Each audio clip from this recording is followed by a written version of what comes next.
हाल ही में हुए US Israel strikes on Iran का असर सिर्फ मिडिल ईस्ट तक सीमित नहीं रहेगा, बल्कि अमेरिकन पॉलिटिक्स, खासकर 2026 मिड टर्म इलेक्शंस पर भी पड़ सकता है। डोनाल्ड ट्रंप के कई समर्थक इन हमलों का समर्थन कर रहे हैं, लेकिन मैगा मूवमेंट के कुछ प्रभावशाली कंजर्वेटिव वॉइसेज जैसे Tucker Carlson, Marjorie Taylor Greene और कैंडेस ओवंस ने इस युद्ध की आलोचना की है। उनका कहना है कि ये कॉन्फ्लिक्ट ज्यादातर इजराइल के लिए लड़ा जा रहा है और ये अमेरिका फर्स्ट प्रिंसिपल के खिलाफ है, जिसका मतलब है कि अमेरिका को विदेशी युद्धों से दूर रहना चाहिए। आलोचकों ने ट्रंप, जेडी वेंस और तुलसी गब्बार के पुराने स्टेटमेंट्स और ट्वीट्स भी सामने लाए हैं, जिनमें उन्होंने पहले वॉर्स और फॉरेन इंटरवेंशंस का विरोध किया था। इसलिए उनका कहना है कि अभी लिया गया फैसला उनकी पुरानी बातों से विरोधाभास रखता है।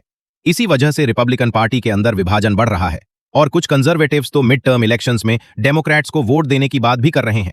पोल्स के अनुसार सिर्फ लगभग 25% अमेरिकन ही ईरान के साथ युद्ध को सपोर्ट करते हैं और रिपब्लिकन्स में भी सपोर्ट लगभग 55% है, जो कि 2003 इराक वॉर के समय जॉर्ज डब्ल्यू बुश को मिले 90% से ज्यादा रिपब्लिकन सपोर्ट से काफी कम है।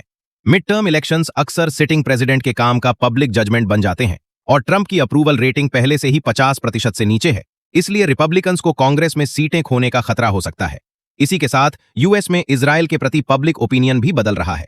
कई दशकों तक अमेरिकन्स ज्यादातर इजराइल के पक्ष में रहते थे, लेकिन एक हालिया गैलप पोल में पहली बार ऐसा सामने आया कि अधिक अमेरिकन्स अब इजरायलीज की बजाय पैलेस्टीनियंस के प्रति ज्यादा सिंपैथी रखते हैं। 2024 के बाद से रिपब्लिकन वोटर्स के बीच इजराइल के लिए सपोर्ट लगभग 10% घट चुका है। अगर ईरान के साथ युद्ध लंबा और महंगा हो जाता है तो ज्यादा अमेरिकन्स इसे इजराइल के हित में लड़ा गया युद्ध मान सकते हैं। इससे यूएस में इजराइल को मिलने वाला पारंपरिक मजबूत राजनीतिक समर्थन कमजोर हो सकता है।